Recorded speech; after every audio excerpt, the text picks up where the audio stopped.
పాపన్నరా సదరు సర్వాయి పాపన్నరా మన పైన వర్గాల బంధువురా పెద్దనాని దోపిడీలను చూసి చెరించిపోయిన పాపన్నరా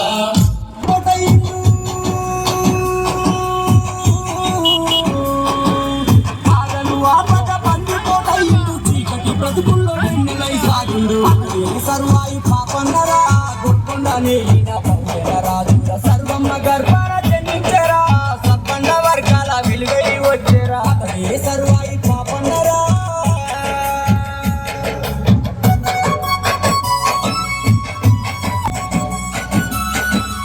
పన్నరా గొప్పండనే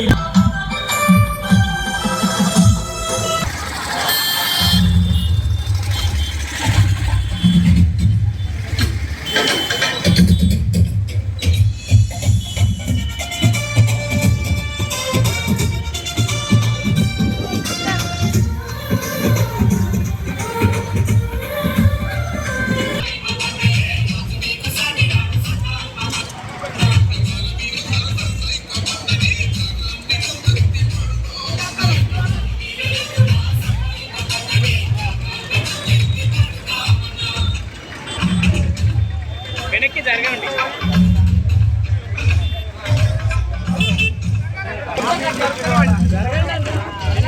రోడ్ బ్లాక్ చేయండి. పెద్ద మనిషి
ఈ కార్యక్రమం జరుగుతున్నది.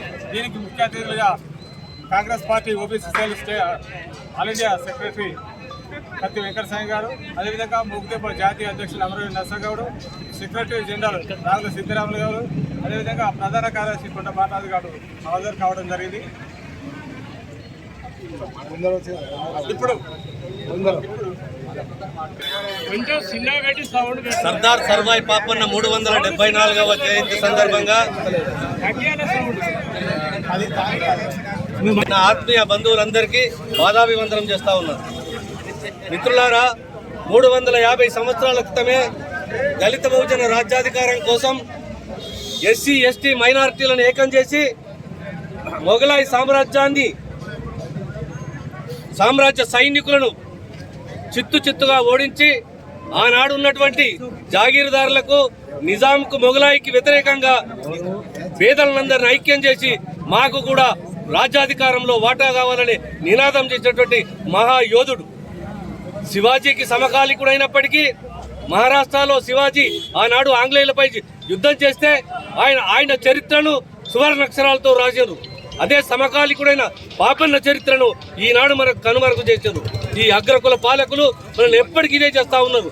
కాబట్టి మనం ఏమంటున్నాము, పాపన్న ఆశయ సాధన కోసం పాపన్న ఏదైతే అనుకున్నాడో రాజ్యాధికారం, దాన్ని తీసుకురావడానికి మనము బీసీ ఎస్టీ మైనారిటీలందరినీ ఐక్యం చేసి ముందుకు పోవలసిన అవసరం ఉన్నది.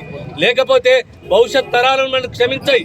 ఎందుకంటే పాపన్న రక్తం మనలో ఉన్నది, పాపన్న జీన్స్ మనలో ఉన్నాయి, పాపన్న ఆత్మస్వరూపం మనలో ఉన్నది. కాబట్టి మనమందరము ఐక్యంగా చిన్న స్థాయి నుంచి ఎమ్మెల్యే, ఎంపీ, ముఖ్యమంత్రి వరకు పోవలసిన అవసరం ఉన్నది. లేకపోతే మన జీవితాలు ఇట్లయిపోతాయి, మనం కూడా ఇట్లయిపోతాం. భవిష్యత్ తరాలకు మన యొక్క పాపన్న చరిత్రను తెలపాల్సిన అవసరం ఉన్నది.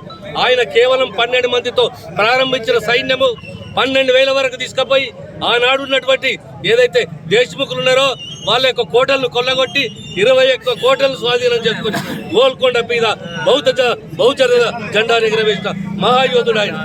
అలాంటి ఆయన యొక్క చరిత్రను మరి ఎందరెందరో వాళ్ళ నాయకుల పేర్లు చెప్పుకుంటూ మన చరిత్రను మనం చెప్పుకోవడానికి దాదాపు మనకు ఒక 60-70 సంవత్సరాలు పట్టింది. 75 సంవత్సరాల చరిత్రలో మరి బీసీలకే కానీ, ఎస్సీలకే కానీ, మైనార్టీలకే కానీ ఎక్కడైనా మనకు ప్రాధాన్యత ఇస్తుందా? ఒకవైపు వృత్తి మీద దాడులు, రెండో వైపు కులం మీద దాడులు, ఇవన్నీ ఎంతకాలం భరిస్తాం? మనం ఏనాటి వరకైతే ఐక్యం కాదో అప్పటి వరకు మన సమస్యలు పరిష్కారం కావు.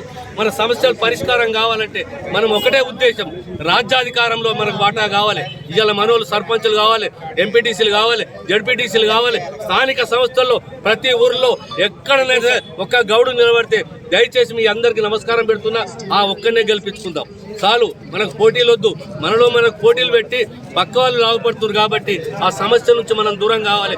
మనం ఐక్యత కోరుకొని ముందుకు పోతే భవిష్యత్ తరాలలో పాపన్న చరిత్రను ఈనాడు ప్రభుత్వంతో మనం కొట్లాడుతుంటే 27 సంవత్సరాల కొట్లాట ఫలితమైంది. ఈనాడు పాఠ్య పుస్తకాలలో పాపన్న చరిత్ర పెట్టారు.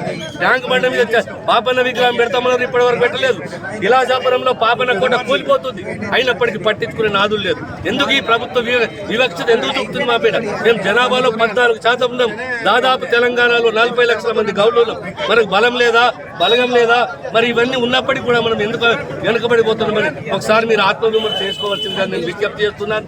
మిత్రులారా, ఈ యొక్క కార్యక్రమాన్ని విజయవంతం చేయడానికి మీరందరూ వచ్చి ఇంత ఉత్సాహంగా ముందుకు నడిపించినందుకు మరి మా సంఘం తరఫున మోగుదెబ్బ స్థాపించి 27 సంవత్సరాల చరిత్రలో ఇది ఒక సువర్ణాధ్యాయంగా మేము వర్ణించుకుంటున్నాము.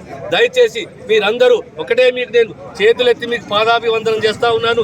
ఐక్యంగా అండి, గౌన్లతో ఒక్కటి కాండి, ఒక్క గౌన్ని గెలిపించుకోండి, రాజ్యాధికారాన్ని పంపండి, రాజ్యంలో మన వాటా సంపాదించుకొని మనది మనం సాధించుకుందామని విజ్ఞప్తి చేస్తూ ఈ అవకాశం ఇచ్చిన మీ అందరికీ ధన్యవాదాలు చెప్తూ